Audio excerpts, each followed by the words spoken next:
We're here with Sabrina from Little Kitchen Children's Cookery Centre.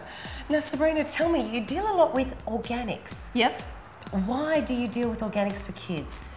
We're all qualified teachers and chefs who work here, and we've come to the realisation that children at this age and stage, they're growing, they're developing, and it makes sense for us to use organic food. It's food that doesn't obviously have pesticides or chemicals on it. Awesome. It doesn't tax our bodies. And when children are setting like their foundations for future health, it just makes sense to give them food that's, I suppose, as close to nature as possible. And I've noticed there are a lot of health benefits that I've experienced just with my immunity being boosted. Oh really? Like what kind of benefits have you experienced? I used to get a lot of colds actually when I used to work with kids before, and now it's sort of cured that. Oh really? I don't seem to get any or very many colds at all.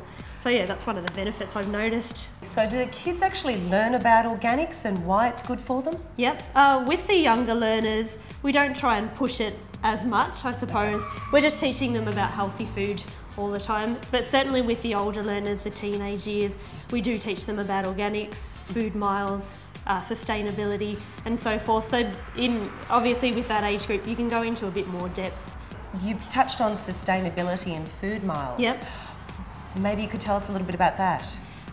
Food miles, pretty much what we teach the children, not in too much depth, but just that food, the shorter it travels across the globe, the better it is for the environment and also for our health. So yeah, if you can source produce that's as close to your house as possible, it's just better for the environment. It hasn't travelled so much, it hasn't created much pollution to get to you. So what kind of recipes do you cook here? Cook with the kids? Yeah. Pretty much anything you can think of. We try and teach them really interesting recipes, so things like homemade pastas, jams and chutneys, frittatas. We're sort of trying to dispel the myth that all children cook cakes and biscuits and that's all they like. We're trying to teach quite advanced recipes, even with the younger learners, even as young as 4. So are you suggesting that parents at home with kids, the youngest they should be is 4 years of age when they're helping their mum and dad out in the kitchen? Certainly at home, I think as soon as a child shows an interest, you should sort of be cooking with them. So even as young as sort of a 1-year-old, they can be like stirring away, banging pots and pans in the background, just to get them interested. So yeah, as soon as they show an interest, run with it. Straight into it. Exactly. So what kind of tips can you give parents at home for, safety precautions when cooking with their kids? For the younger learners, this is a principle we follow here. We still let them cook on a stovetop, for example. Don't use a naked flame though. It's probably better to use like an electric sort of stovetop, so there's no naked flame. We've also got safety knives for kids here, for the younger learners.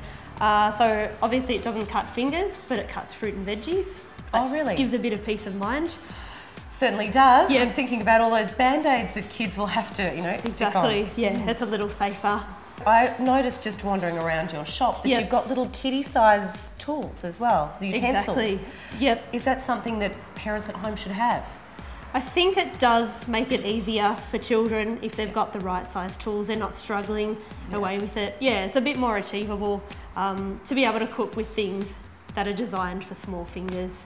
Why is it so important for kids to learn how to cook at a very young age?